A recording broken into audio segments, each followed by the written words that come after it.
Welcome to our YouTube self-help channel. If your gas range has uneven flames, today we're going to show you how to fix that. Check burner flames occasionally for proper size and shape.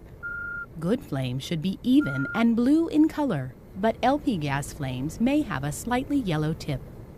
Keep burner ports clean and free of food soils or any other material that could clog or limit the gas flow. When needed, clean the surface burners and burner ports according to the cleaning instructions in your use and care guide. If surface burner flames are uneven or yellow in color and propane gas is being used, the product may have been improperly converted. Contact a service technician or see the Assistance or Service section in the Use and Care Guide. If one or more burners goes out due to external causes, for models with the flame-sensing reignition feature, all electric igniters are designed to automatically spark to reignite the flame. For models without this feature, turn the control knob to ignite to relight the burner.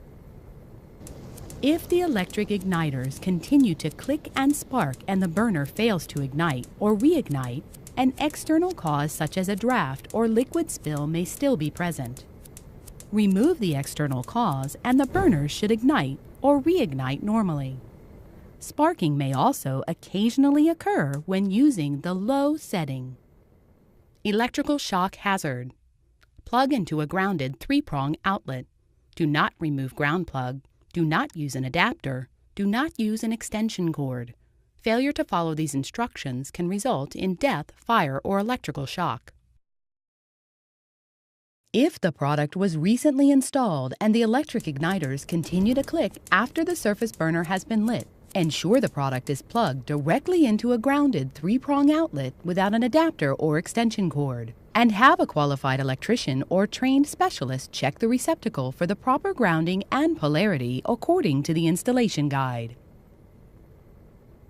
If the electric igniters fail to click, make sure the control knob is pressed down completely when turning to the ignite setting, or have a trained specialist check for a tripped circuit breaker or a blown fuse. For more detailed information on auto reignition, please refer to your Use and Care Guide. We'll see you next week with more helpful tips on how your appliance works and maintenance ideas to extend the life of your product.